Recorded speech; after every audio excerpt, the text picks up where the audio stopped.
Salmo 2. Los reyes se rebelan contra Dios.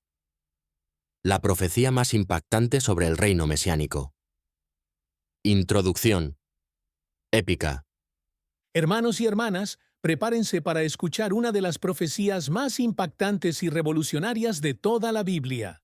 Hoy vamos a sumergirnos en el Salmo 2, un salmo que no solo cambió la historia, sino que sigue transformando vidas hasta el día de hoy. ¿Alguna vez se han preguntado qué pasa cuando los poderosos de este mundo se levantan contra Dios? ¿Qué sucede cuando los reyes, presidentes, emperadores y líderes mundiales deciden que ellos saben mejor que el Creador del universo? El Salmo 2 nos da la respuesta más épica y aterradora que jamás hayan escuchado. Este no es un salmo cualquiera. Este es el salmo que los apóstoles citaron cuando fueron perseguidos. Este es el salmo que Jesús mismo cumplió. Este es el salmo que nos revela el futuro de todas las naciones y todos los gobiernos de la tierra. Porque cuando terminen de escuchar este mensaje, van a entender por qué los demonios tiemblan cuando este salmo es proclamado, y por qué los ángeles se regocijan cuando es cantado en el cielo. El contexto histórico que cambia todo. Para entender la magnitud de este salmo, necesitamos transportarnos 3000 años atrás, al momento más crucial de la historia de Israel. David acababa de ser ungido como rey, pero no todos estaban contentos con esta decisión divina. Imaginen la escena. Las naciones vecinas, que durante años habían oprimido y atacado a Israel, de repente ven que este pueblo, aparentemente insignificante, tiene un nuevo rey. Pero no es cualquier rey. Es un rey ungido por el Dios Todopoderoso, el mismo Dios que había dividido el Mar Rojo, que había hecho caer las murallas de Jericó, que había dado victoria tras victoria a su pueblo. Los filisteos se miran entre sí y dicen, «No podemos permitir que este pueblo se fortalezca más». Los moabitas susurran, «Debemos actuar ahora antes de que sea demasiado tarde». Los amonitas declaran, «Formemos una alianza contra Israel». Y es en este momento de tensión internacional, cuando las naciones se preparan para la guerra contra el pueblo de Dios, que el Espíritu Santo inspira a David a escribir estas palabras proféticas que van mucho más allá de su tiempo. Porque, hermanos, este salmo no solo habla de los enemigos de David, habla de algo mucho más grande, mucho más eterno, mucho más glorioso. Habla del Mesías que vendría, del reino que se establecería y del juicio final que llegará sobre todos los que se oponen al plan perfecto de Dios. Versículo 1. La pregunta que desafía a la humanidad. ¿Por qué se amotinan las gentes y los pueblos piensan cosas vanas? Con estas palabras, David no está haciendo una pregunta retórica. Está exponiendo la más grande contradicción de la humanidad. Está señalando la locura más absurda que existe. Que las criaturas se rebelen contra su creador. La palabra amotinan en el hebreo original es ragash, que significa hacer ruido tumultuoso, conspirar, agitarse violentamente. Es la misma palabra que se usa para describir el rugido de las olas del mar cuando hay tormenta. Imaginen esa imagen. La humanidad entera como un océano embravecido, creando un ruido ensordecedor contra el cielo. Pero aquí viene lo más impactante. David dice que los pueblos piensan cosas vanas. En hebreo, vanas es rik, que significa vacío, sin sustancia, inútil. Es como si dijera, ¿por qué la humanidad gasta toda su energía y creatividad en planes que no tienen ningún fundamento real? Hermanos, miren a su alrededor. ¿No es exactamente lo que vemos hoy? Gobiernos que pretenden crear paraísos terrenales sin Dios. Sistemas que prometen paz mundial, eliminando la religión. Líderes que creen que pueden resolver todos los problemas de la humanidad con sus propias fuerzas. Pero David, inspirado por el Espíritu Santo, los mira desde la perspectiva eterna y pregunta, ¿por qué? No con sarcasmo, sino con el asombro genuino de alguien que conoce la grandeza de Dios y no puede comprender cómo alguien podría oponerse a él. Versículo 2. La conspiración global revelada. Se levantarán los reyes de la tierra, y príncipes consultarán unidos contra Jehová y contra su ungido. Aquí David nos revela algo que debería hacer temblar a cualquier persona pensante. Existe una conspiración global contra Dios. No es una teoría de conspiración humana. Es una realidad espiritual que trasciende siglos y culturas. La palabra levantarán en hebreo es yatzab, que significa posicionarse para la batalla, tomar una posición militar ofensiva. Estos no son líderes que simplemente ignoran a Dios. Son líderes que conscientemente se posicionan en contra de Él. Pero observen algo increíble. Dice, los reyes de la tierra y príncipes consultarán unidos. En el mundo natural, estos líderes están constantemente en conflicto entre sí. Países enemigos, sistemas políticos opuestos, culturas que se odian mutuamente. Pero cuando se trata de oponerse a Dios, de repente encuentran unidad. ¿No es exactamente lo que vemos hoy? Naciones que no pueden ponerse de acuerdo en nada. De repente se unen cuando se trata de eliminar la influencia cristiana de sus sociedades. Sistemas políticos completamente opuestos que encuentran terreno común cuando se trata de marginalizar la fe. Y luego viene la frase más profética de todas: contra Jehová y contra su ungido. En hebreo, ungido es Mashiach, Mesías. David está hablando proféticamente de Jesucristo, 1000 años antes de que naciera. Los apóstoles entendieron esto perfectamente.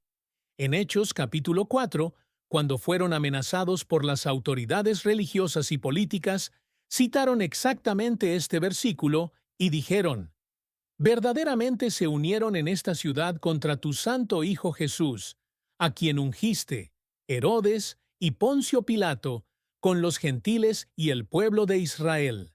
Hermanos, esta profecía se cumplió hace 2000 años en la crucifixión, pero sigue cumpliéndose hoy en día cada vez que los poderosos del mundo se unen para silenciar el Evangelio. Versículo 3. El grito de rebelión más antiguo. Rompamos sus ligaduras y echemos de nosotros sus cuerdas. Aquí, David nos permite escuchar las palabras exactas de la rebelión humana contra Dios. No son palabras que David inventa, son las palabras que el Espíritu Santo le revela, que resuenan en el corazón de toda persona que rechaza la autoridad divina. Rompamos sus ligaduras. La palabra hebrea para ligaduras es moser, que se refiere a las ataduras que mantienen unido un yugo. En otras palabras, los rebeldes están diciendo: liberémonos del yugo de Dios. Echemos de nosotros sus cuerdas. Las cuerdas aquí son abot, que son las cuerdas que guían y dirigen. Los rebeldes están gritando: no queremos que Dios nos dirija. Hermanos, ¿ven la ironía trágica aquí? Lo que la humanidad rebelde percibe como ataduras opresivas, en realidad son las ligaduras del amor que nos protegen de la destrucción. Lo que ven como cuerdas restrictivas, en realidad son las guías de la sabiduría que nos llevan a la verdadera libertad.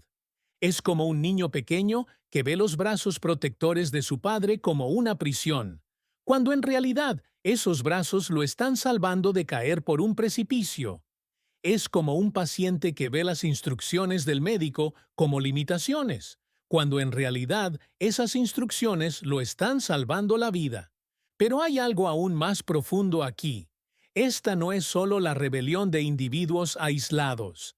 El versículo anterior nos dice que son los reyes y príncipes los que están hablando. Son los líderes de la humanidad los que están promoviendo esta rebelión. ¿Y no es exactamente lo que vemos hoy? Líderes políticos, intelectuales, celebridades, influenciadores, todos promoviendo el mismo mensaje. Libérense de las restricciones de la religión. Libérense de la moralidad bíblica. Libérense de Dios. Pero hermanos, aquí viene lo que estos rebeldes no entienden. Cuando rompen las ligaduras de Dios, no se liberan. Se atan a cadenas mucho más pesadas. Cuando echan de sí las cuerdas divinas, no encuentran libertad. Encuentran esclavitud al pecado, a las pasiones destructivas, al vacío existencial. Versículo 4. La risa que estremeció el universo. El que mora en los cielos se reirá. El Señor se burlará de ellos. Hermanos, prepárense para uno de los versículos más impactantes y aterradores de toda la Escritura. Después de escuchar toda la furia, toda la conspiración, todos los planes de la humanidad rebelde, ¿cuál es la respuesta de Dios? Se ríe. Pero esta no es una risa cruel o maliciosa. En hebreo, la palabra reirá es sachak, que expresa una risa de incredulidad ante algo absolutamente absurdo. Es como la risa que produciría ver a una hormiga declarándole la guerra a un elefante. Imaginen la escena desde la perspectiva celestial. Dios, que habló y existieron las galaxias, que sopló y se formaron las estrellas, que con un pensamiento creó dimensiones que la ciencia humana apenas está comenzando a descubrir. Observa a sus criaturas, seres que Él formó del polvo de la tierra, planeando derrocarlo. Es como si una gota de agua en el océano decidiera que va a secar todo el mar. Es como si una chispa minúscula anunciara que va a apagar el sol. Es tan absurdo que solo puede producir risa. Pero hay algo más profundo aquí. La palabra mora, en hebreo, es yashab, que significa habitar establemente, residir con autoridad. Dios no está visitando temporalmente el cielo. Él habita allí con autoridad absoluta e inmutable. Mientras los reyes de la tierra se agitan y conspiran, Dios permanece completamente sereno en su trono eterno. Sus planes no cambian por las conspiraciones humanas. Su autoridad no se ve amenazada por las rebeliones terrestres. Y luego dice, el Señor se burlará de ellos. La palabra hebrea aquí es lag, que significa ridiculizar, mostrar el desdén.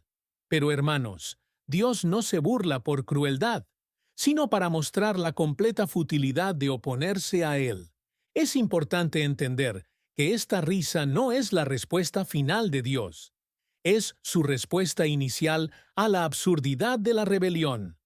Pero como veremos en los siguientes versículos, después de la risa, viene algo mucho más serio.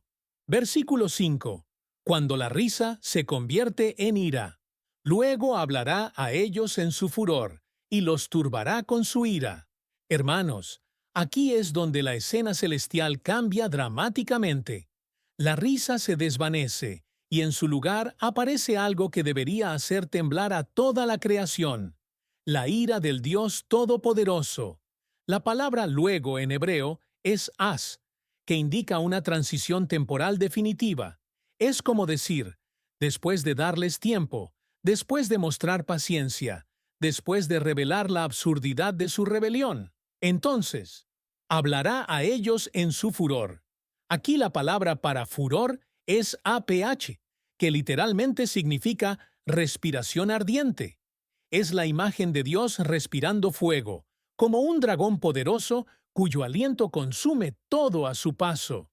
Pero hermanos, necesitamos entender algo crucial. La ira de Dios no es como la ira humana. La ira humana es emocional, impulsiva, frecuentemente injusta. La ira de Dios es moral, justa, perfecta y absolutamente necesaria. Imaginen un juez que ve cómo unos criminales torturan a niños inocentes y no siente absolutamente nada. ¿Sería ese un buen juez? Por supuesto que no. Un juez verdaderamente justo debe sentir ira santa contra la injusticia. Dios es el juez perfecto del universo. Cuando ve la rebelión, cuando ve cómo sus criaturas rechazan su amor, cuando ve cómo destruyen lo bueno que Él creó, su ira santa se enciende no por capricho, sino por justicia perfecta. Y los turbará con su ira. La palabra turbar es bajal, que significa aterrorizar, llenar de pánico, causar confusión extrema. Cuando la ira de Dios se manifiesta, no hay lugar donde esconderse. No hay plan que funcione. No hay conspiración que prevalezca. Hermanos, hemos visto destellos de esto a lo largo de la historia. La Torre de Babel, donde Dios confundió el lenguaje de los rebeldes. Sodoma y Gomorra, donde el fuego celestial cayó como respuesta a la inmoralidad extrema. El diluvio universal, donde las aguas de la justicia divina cubrieron toda la tierra. Pero todo eso fueron solo muestras pequeñas de lo que viene. La Biblia habla de un día cuando toda la rebelión acumulada de la humanidad será juzgada de una vez por todas. Un día cuando todos los reyes que se levantaron contra Dios tendrán que dar cuenta de sus actos. Apocalipsis capítulo 19. Nos da una visión de ese día.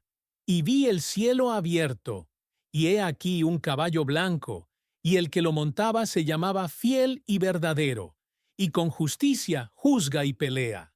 Sus ojos eran como llama de fuego, y de su boca sale una espada aguda, para herir con ella a las naciones. Versículo 6. La declaración que cambió la historia. Pero yo he puesto mi rey sobre Sión, mi santo monte. Hermanos, aquí llegamos al corazón profético del Salmo 2. Después de describir la rebelión humana y la respuesta divina, Dios hace una declaración que resonaría a través de los siglos y cambiaría el curso de la historia humana para siempre. Pero yo he puesto.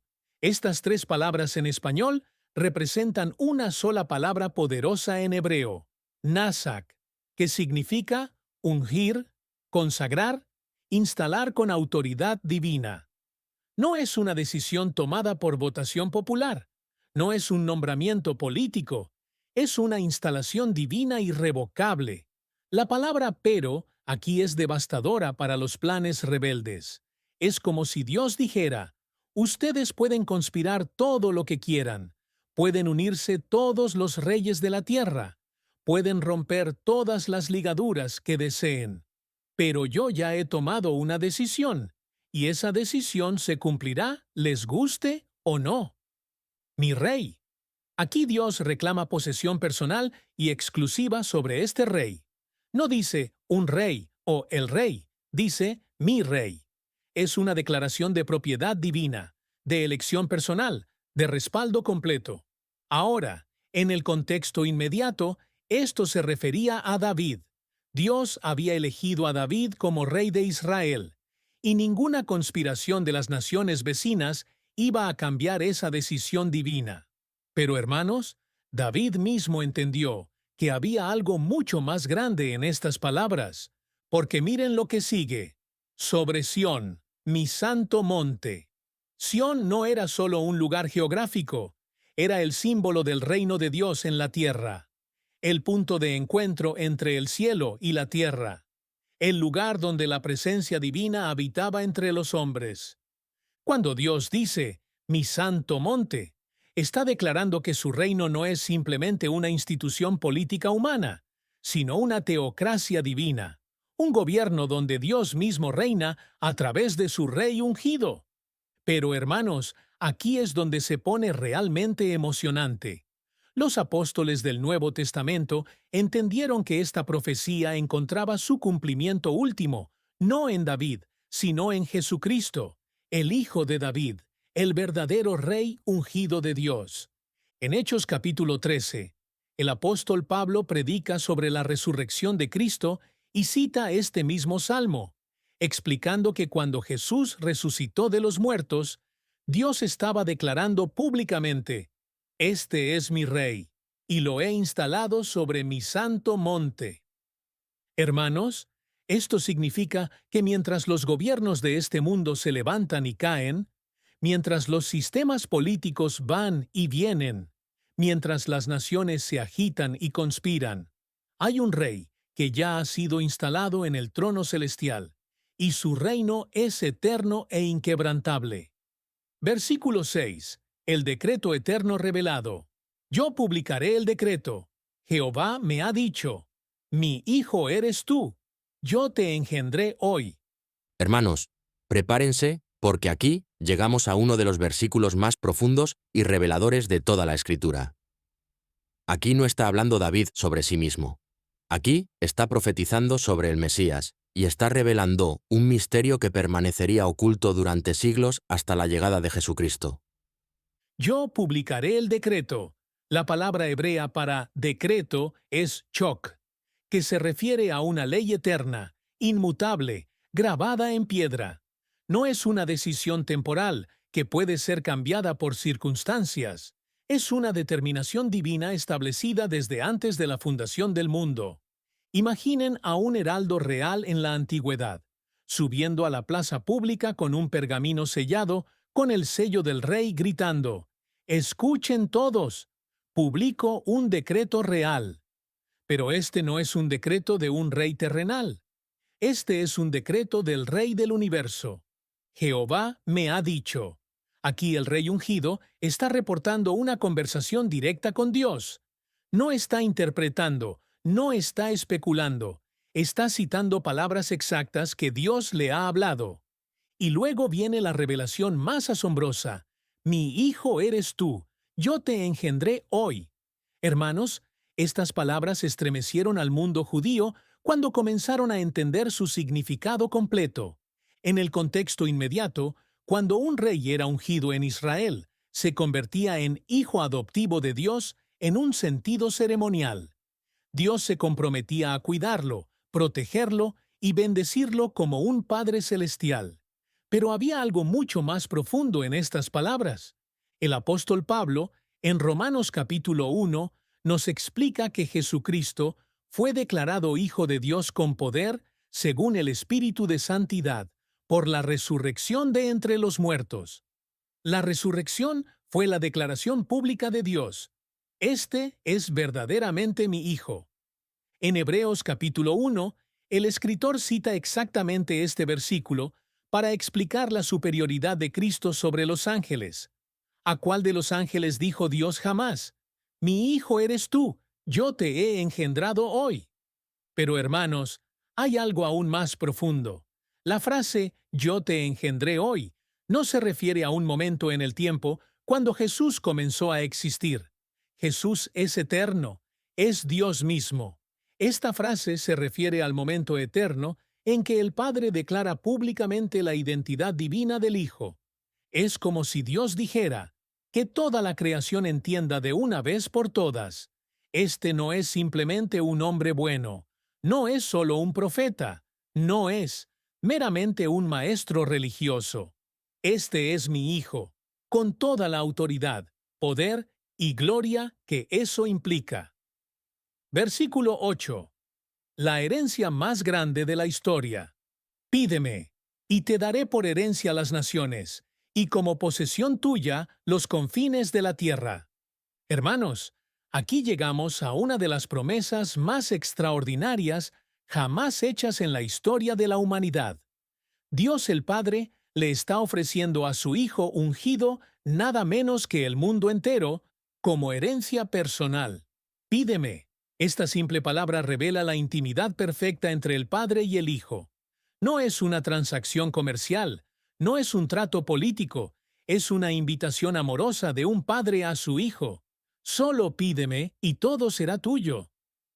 Imaginen a un padre multimillonario diciéndole a su hijo: «Todo lo que poseo es tuyo, solo tienes que pedírmelo». Pero esto es infinitamente mayor. Este es el dueño del universo ofreciéndole a su hijo toda la creación. Te daré por herencia las naciones. La palabra hebrea para herencia es nachalá, que se refiere a una posesión permanente que se pasa de generación en generación. No es un préstamo temporal, no es un contrato con fecha de vencimiento, es una posesión eterna. Pero hermanos, ¿cuándo hizo Cristo esta petición? El Nuevo Testamento nos da la respuesta. En Juan capítulo 17, la noche antes de su crucifixión, Jesús oró al Padre: «Padre, glorifícame tú al lado tuyo, con aquella gloria que tuve contigo antes que el mundo fuese». Y en Filipenses capítulo 2, Pablo nos explica cómo se cumplió esta promesa: «Por lo cual Dios también le exaltó hasta lo sumo, y le dio un nombre que es sobre todo nombre, para que en el nombre de Jesús se doble toda rodilla de los que están en los cielos y en la tierra y debajo de la tierra, y como posesión tuya los confines de la tierra. Aquí Dios especifica que no hay límites geográficos para esta herencia. No es solo Israel, no es solo el Medio Oriente, no es solo el mundo occidental. Son los confines de la tierra. Cada continente, cada isla, cada nación, cada pueblo. Hermanos, esto significa que Jesucristo no es simplemente el Salvador de algunos. Él es el Rey legítimo de todos. No importa si las naciones lo reconocen o no. No importa si los gobiernos lo aceptan o no. Él ya es el dueño legal de todo el planeta. Cuando los misioneros salen a predicar el Evangelio hasta lo último de la tierra, no están llevando a Cristo a lugares donde Él no tiene autoridad. Están proclamando su señorío en territorios que ya le pertenecen por decreto divino. Cuando oramos, venga tu reino, no estamos pidiendo que Dios establezca algo nuevo. Estamos pidiendo que se manifieste visiblemente el reino que ya existe invisiblemente. Apocalipsis nos da una visión gloriosa del cumplimiento final de esta promesa. Los reinos del mundo han venido a ser de nuestro Señor y de su Cristo, y Él reinará por los siglos de los siglos. Versículo 9. El juicio ineludible. Los quebrantarás con vara de hierro. Como vasija de alfarero, los desmenuzarás. Hermanos, después de la promesa gloriosa de la herencia, viene la realidad sobria del juicio. Porque hay dos maneras de relacionarse con Cristo: como Salvador o como juez. Los que lo reciben como Salvador experimentan su gracia. Los que lo rechazan enfrentarán su justicia. Los quebrantarás con vara de hierro. La imagen aquí es de un pastor que tiene que proteger a sus ovejas de los lobos feroces. La vara de hierro no es para las ovejas, es para los depredadores que amenazan al rebaño. En el mundo antiguo, los reyes llevaban cetros como símbolo de su autoridad. Pero aquí no es un cetro de oro decorativo para ceremonias, es una vara de hierro para ejecutar juicio. Es autoridad real respaldada por poder absoluto. La palabra quebrantarás en hebreo es raá, que significa destruir completamente, hacer pedazos, demoler hasta que no quede nada reconocible. No es una corrección suave, es una destrucción total. Como vasija de alfarero los desmenuzarás. Esta imagen es aún más impactante. Una vasija de alfarero parece sólida y duradera, pero cuando se golpea con fuerza suficiente, se hace pedazos instantáneamente y no se puede reparar jamás. Hermanos, esto no es crueldad divina, esto es justicia perfecta. Imaginen un mundo donde los dictadores genocidas, los abusadores de niños, los traficantes de personas, los corruptos que roban el pan de los pobres, nunca enfrentaran justicia. ¿Sería ese un mundo justo? El problema no es que Dios sea injusto por juzgar el mal. El problema sería si Dios no juzgara el mal. Un Dios que no se indigna ante la injusticia no es un Dios digno de adoración. Pero aquí hay algo importante que debemos entender. Este juicio no es arbitrario. Es para los que se amotinan, para los reyes que se levantan contra Jehová y su ungido, para los que conscientemente rechazan la autoridad divina y oprimen a los inocentes. Apocalipsis, capítulo 19. Nos muestra el cumplimiento de esta profecía. Y de su boca sale una espada aguda, para herir con ella a las naciones, y él las regirá con vara de hierro. Y él pisa el lagar del vino del furor y de la ira del Dios Todopoderoso. Pero hermanos, hay esperanza aún para los rebeldes. El Salmo no termina con el juicio. Termina con una invitación. Porque Dios no se deleita en la muerte del malvado, sino en que se arrepienta y viva. La vara de hierro está levantada, pero aún no ha caído. Todavía hay tiempo para que los reyes se arrepientan, para que las naciones se vuelvan a Dios, para que los rebeldes se conviertan en adoradores. Versículo 10. La sabiduría que salva naciones. Ahora, pues, oh reyes, sed entendidos, admitid amonestación, jueces de la tierra. Hermanos, aquí vemos el corazón misericordioso de Dios en acción. Después de describir la rebelión, la ira divina y el juicio inevitable, Dios no cierra la puerta de la esperanza. En su lugar, hace un llamado urgente a la sabiduría y al arrepentimiento. Ahora, pues, estas palabras indican urgencia temporal. En hebreo es be-atá, que significa y ahora, en este momento, antes de que sea demasiado tarde. Es como alguien gritando ¡alto!, justo antes de que alguien camine hacia un precipicio. Oh, reyes, sed entendidos. Dios se dirige específicamente a los líderes, a los que tienen poder e influencia. La palabra entendidos es sakal, en hebreo, que significa ser sabio, tener discernimiento, actuar con prudencia. Hermanos, ¿ven la gracia de Dios aquí? Estos son los mismos reyes que se habían levantado contra él, los mismos que habían conspirado para romper sus ligaduras, y sin embargo, Dios les está dando una oportunidad de salvación.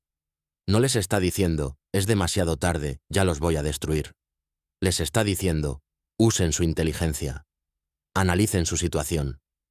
¿Pueden realmente ganar una guerra contra el Creador del universo? Admitid amonestación. La palabra hebrea para amonestación es yasar, que significa instrucción correctiva, disciplina que lleva al cambio de comportamiento. Dios no está pidiendo sumisión ciega, está pidiendo que escuchen la corrección y actúen en consecuencia. Jueces de la tierra. Aquí, Dios amplía su llamado no solo a los reyes, sino a todos los que tienen autoridad judicial. Estos son los que determinan las leyes, los que deciden qué es legal y qué es ilegal, los que moldean la moralidad de las sociedades. ¿No es esto exactamente lo que necesitamos ver hoy? Jueces que reconozcan que hay una ley más alta que las leyes humanas. Legisladores que entiendan que hay principios morales absolutos que no pueden ser votados como inexistentes. Pero hermanos, este llamado no es solo para líderes políticos. Cada uno de nosotros ejercemos algún tipo de autoridad, como padres, como jefes, como maestros, como influenciadores en nuestras comunidades. Todos necesitamos esta sabiduría. La sabiduría verdadera reconoce que hay un orden moral en el universo, que hay consecuencias reales para nuestras decisiones, que hay un juez supremo ante quien todos tendremos que dar cuenta. Primera de Corintios nos dice, la sabiduría de este mundo es insensatez para con Dios.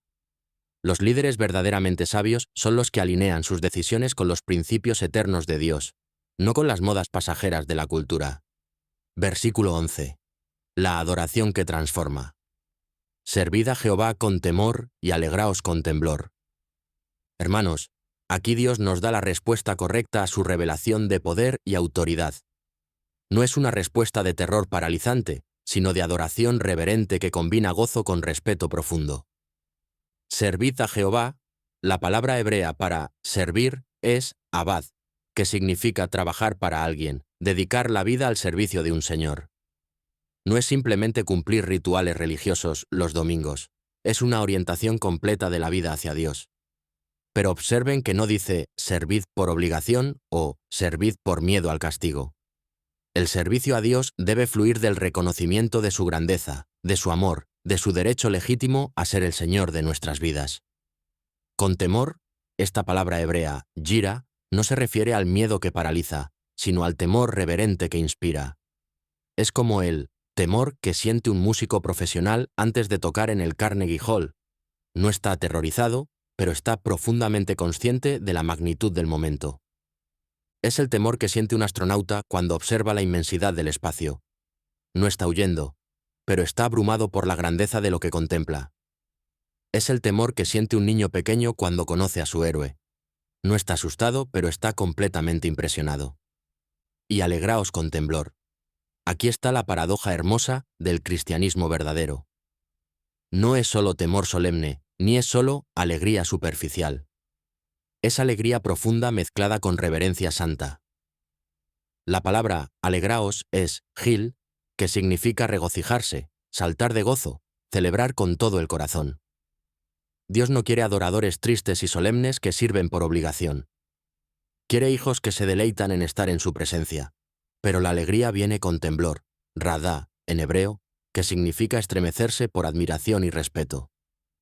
Es como la alegría que siente un niño el día de Navidad, pero mezclada con el respeto que siente cuando está en presencia de alguien verdaderamente grande.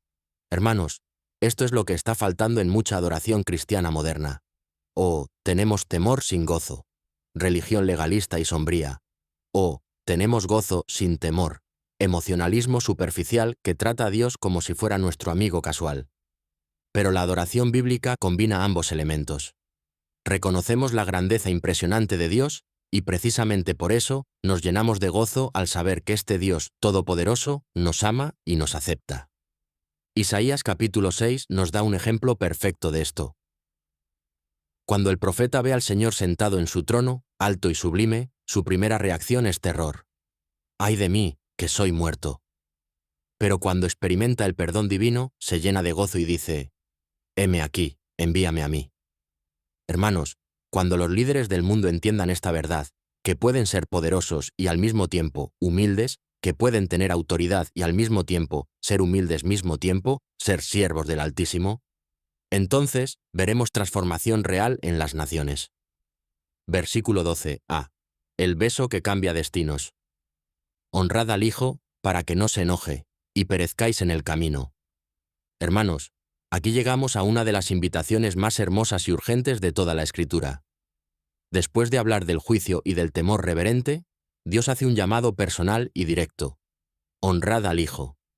La palabra traducida como honrad en muchas versiones es nashak, en hebreo, que literalmente significa besar. No es simplemente mostrar respeto, es una expresión de amor, lealtad y sometimiento voluntario. En el mundo antiguo, besar la mano del rey era una señal de lealtad y sumisión. Pero hermanos, ¡qué contraste tan hermoso!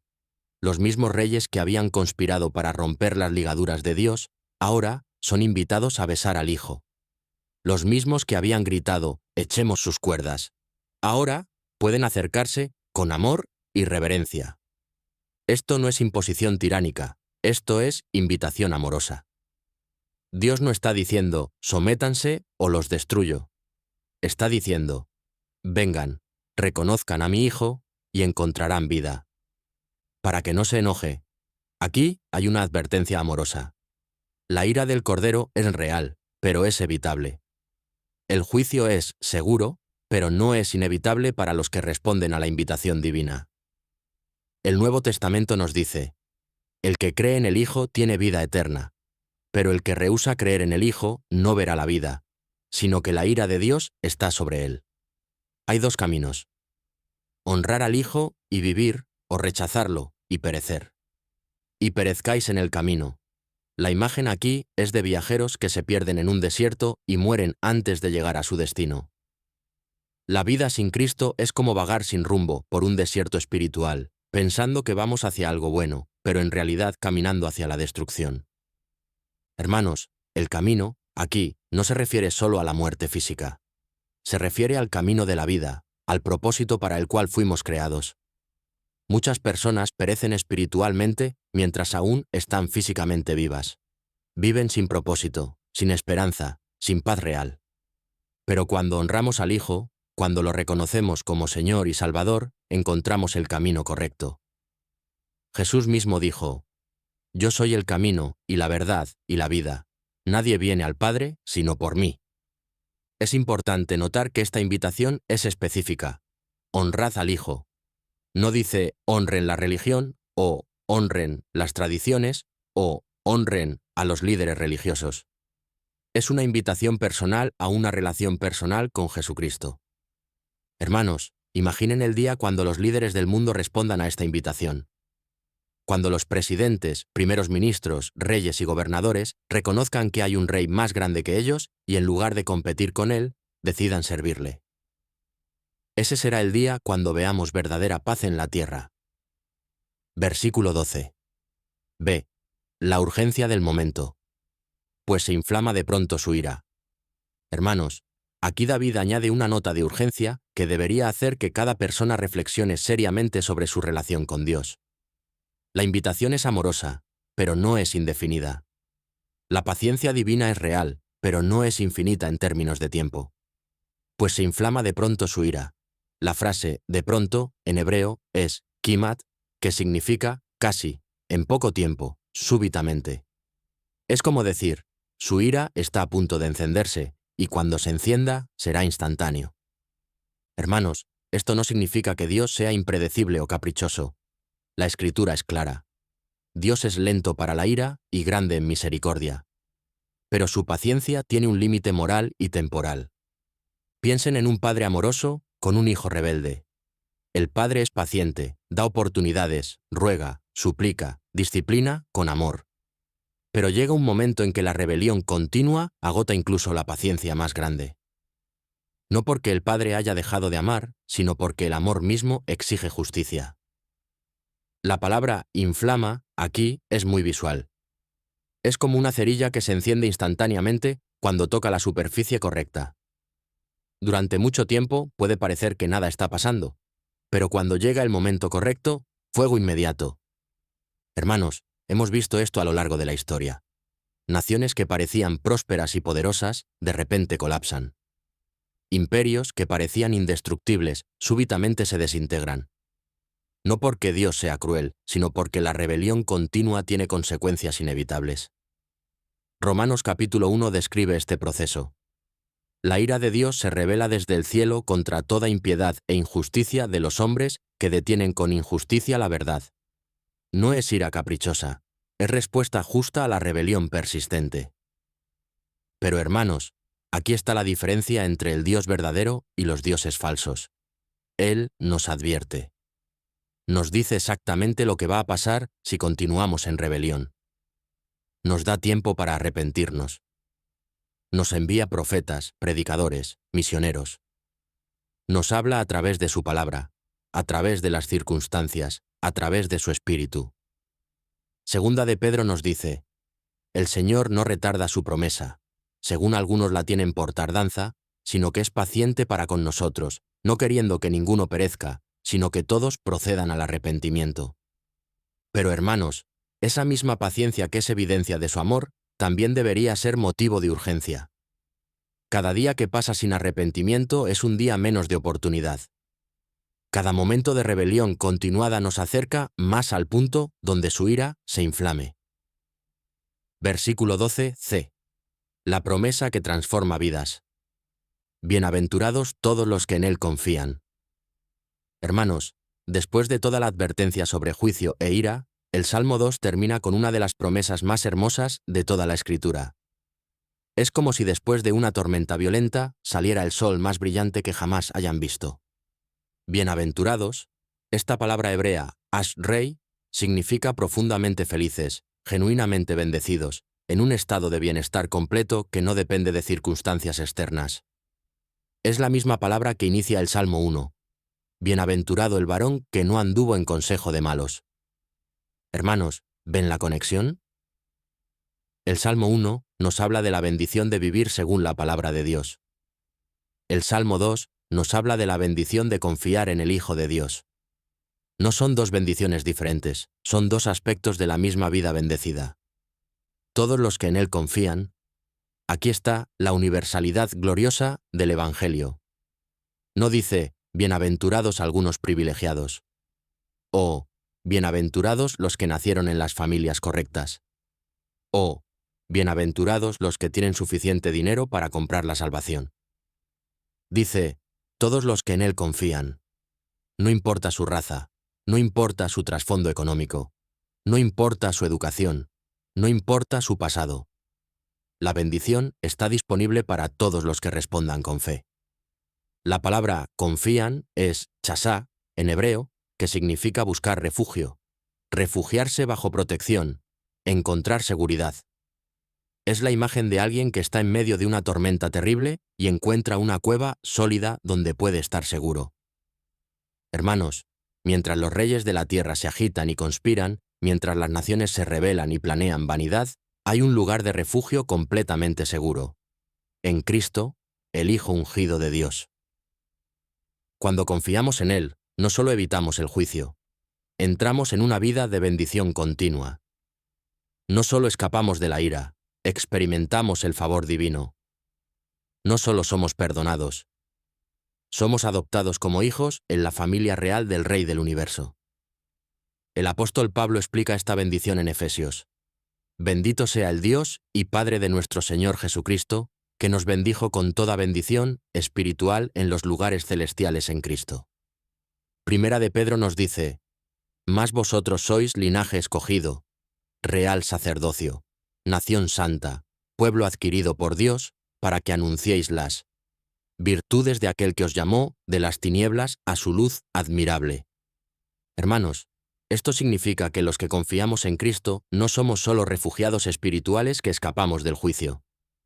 Somos ciudadanos del reino eterno, herederos de la promesa, participantes en el gobierno divino que se establecerá sobre toda la tierra. Cuando el Salmo habla de que Cristo recibirá las naciones como herencia, nosotros participamos en esa herencia. Cuando habla de que Él reinará con vara de hierro, nosotros reinaremos con Él. Apocalipsis nos dice: y nos has hecho para nuestro Dios reyes y sacerdotes, y reinaremos sobre la tierra. El cumplimiento perfecto en Cristo. Hermanos, ahora que hemos recorrido todo el Salmo, versículo por versículo, necesitamos ver cómo se cumple perfectamente en la persona y obra de Jesucristo. Porque este Salmo no es solo historia antigua, es profecía viva que se está cumpliendo en nuestros días. El Nuevo Testamento cita el Salmo 2 más que casi cualquier otro salmo del Antiguo Testamento. Los apóstoles entendieron que aquí estaba la clave para entender quién es Jesús y qué vino a hacer. Cuando Jesús fue bautizado y el Padre habló desde el cielo: Este es mi Hijo amado, en quien tengo complacencia. Estaba citando el versículo 7 del Salmo 2. Cuando Jesús fue transfigurado y la voz celestial dijo: Este es mi Hijo amado, a él oíd. Otra vez era el eco del Salmo 2. Cuando Jesús resucitó de los muertos, Pablo predicó en Antioquía y citó exactamente este salmo. Nosotros también os anunciamos el Evangelio de aquella promesa hecha a nuestros padres, la cual Dios ha cumplido a los hijos de ellos, a nosotros, resucitando a Jesús. Como está escrito también en el Salmo 2, Mi hijo eres tú, yo te he engendrado hoy. La resurrección fue la declaración pública de Dios. Este es verdaderamente mi Hijo, y le doy toda autoridad en el cielo y en la tierra. Pero hermanos, el cumplimiento no se detiene ahí. Cuando Jesús ascendió al cielo, se sentó a la diestra del Padre, y desde allí está esperando hasta que todos sus enemigos sean puestos por estrado de sus pies. Está esperando el momento cuando el Padre le diga: Pídeme y te daré por herencia las naciones. Y ese momento está llegando. Cada día que pasa, el Evangelio se extiende más. Cada mes que transcurre, más naciones escuchan el nombre de Jesús. Cada año que avanza, el reino de Dios se hace más visible en la tierra. Pero también cada día que pasa, la rebelión se intensifica. Los reyes de la tierra se unen más en contra de la influencia cristiana. Las naciones se agitan más contra los principios bíblicos. Las ligaduras de la moralidad cristiana son rechazadas con más vehemencia. Hermanos, estamos viviendo exactamente lo que el Salmo 2 profetizó: una polarización creciente entre los que se someten al Rey ungido y los que se rebelan contra él. No puede haber neutralidad. O estamos con Cristo, o estamos contra él. Aplicación para las naciones modernas. Hermanos, después de entender la profecía y su cumplimiento en Cristo, necesitamos aplicar estas verdades a nuestro mundo contemporáneo. Porque el Salmo 2 no es solo historia o profecía futura, es una radiografía espiritual de nuestra época actual. Miren a las naciones hoy. ¿No vemos exactamente lo que David profetizó? Países que una vez fueron fundados sobre principios cristianos, ahora, deliberadamente, eliminan toda referencia a Dios de sus constituciones y leyes. Vemos líderes políticos que se burlan abiertamente de la fe cristiana, que ridiculizan los valores bíblicos, que promueven legislación directamente opuesta a los mandamientos divinos. Vemos organismos internacionales que se unen en contra de naciones que aún mantienen valores cristianos. Vemos presión económica y política sobre países que se niegan a aprobar leyes que contradicen la palabra de Dios. Los medios de comunicación, las universidades, las corporaciones multinacionales, los organismos de gobierno mundial, todos parecen tener la misma agenda: eliminar la influencia del cristianismo bíblico de la sociedad moderna. Es como si escucháramos el eco de esas palabras proféticas: rompamos sus ligaduras y echemos de nosotros sus cuerdas. La moralidad bíblica es vista como opresiva. Los principios cristianos son considerados obstáculos al progreso humano.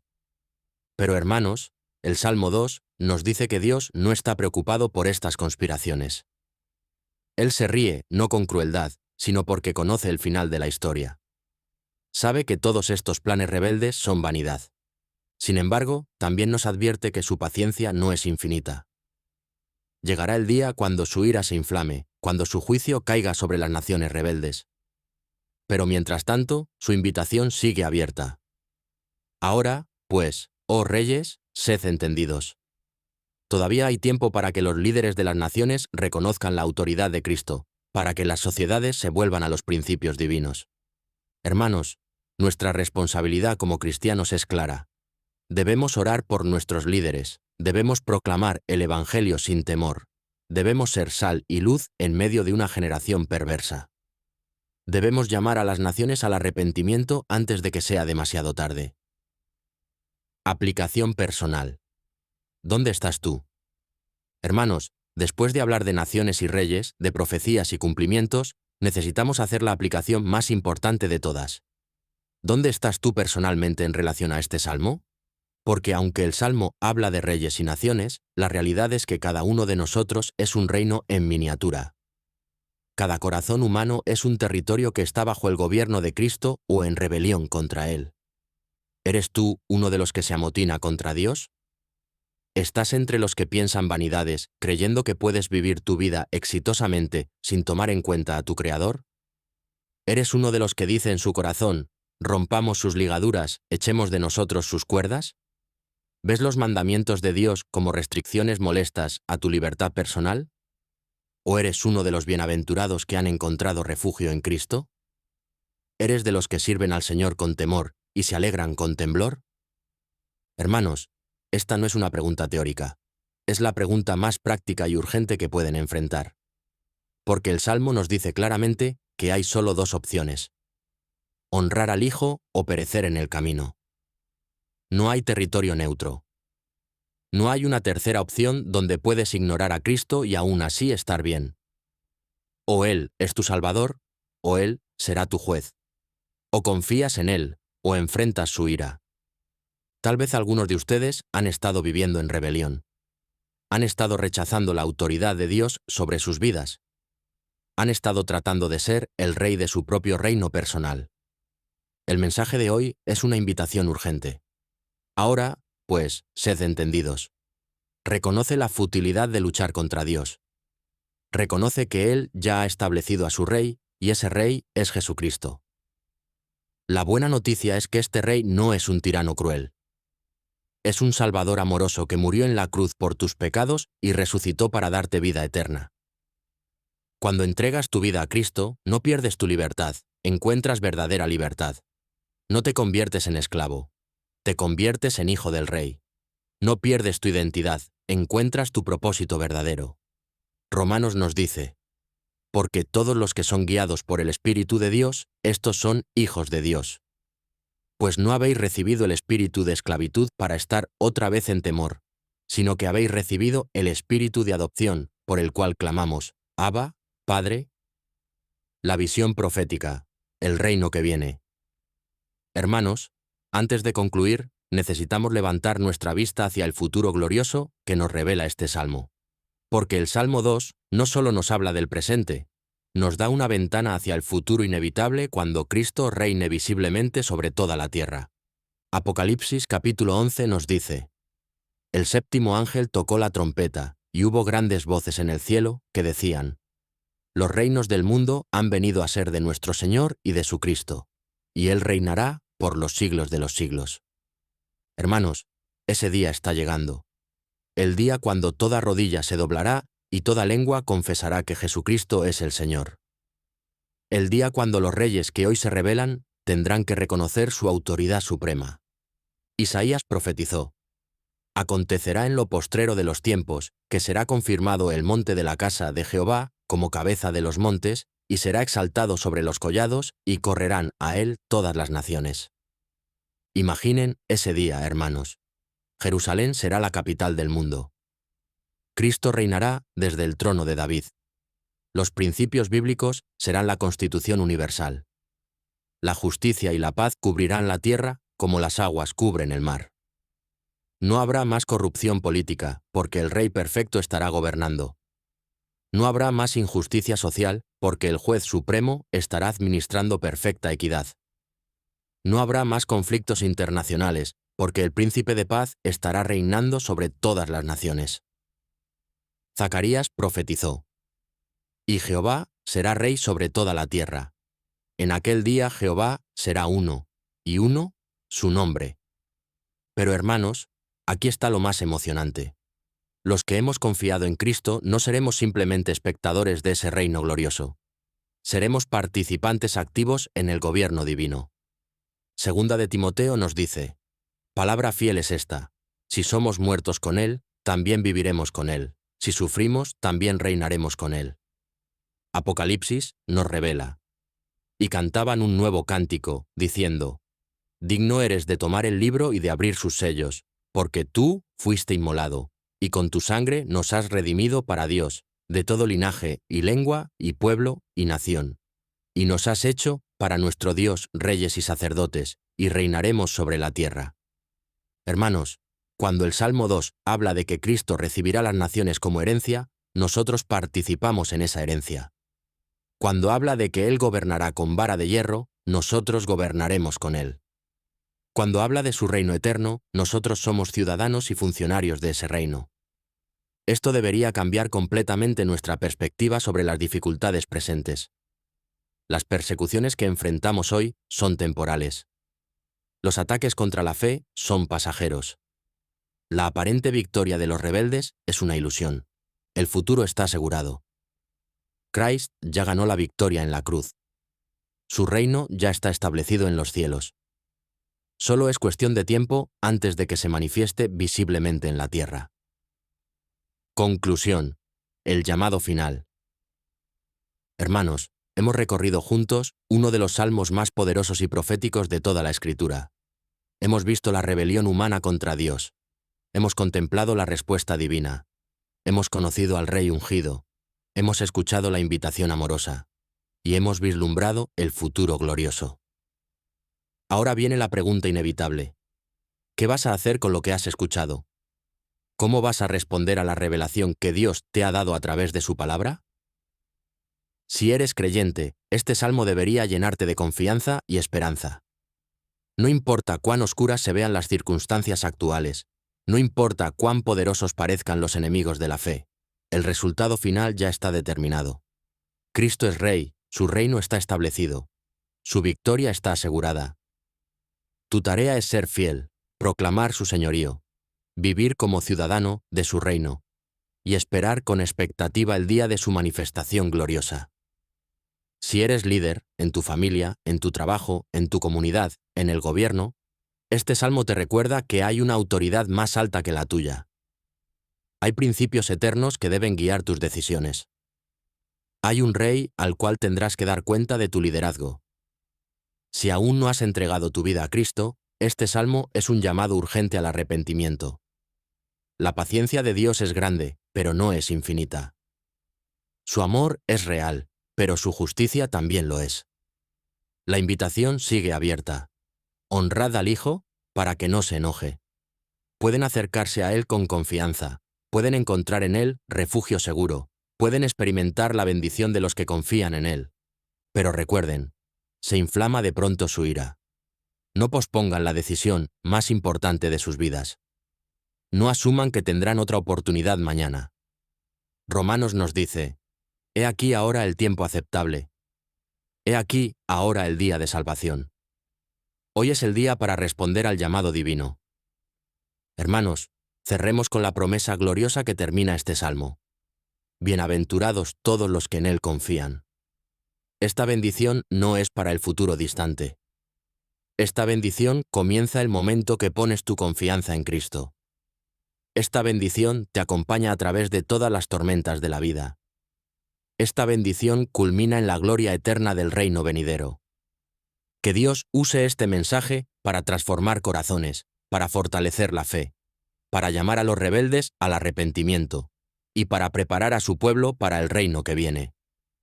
En el nombre del Rey de Reyes y Señor de Señores, Jesucristo. Amén.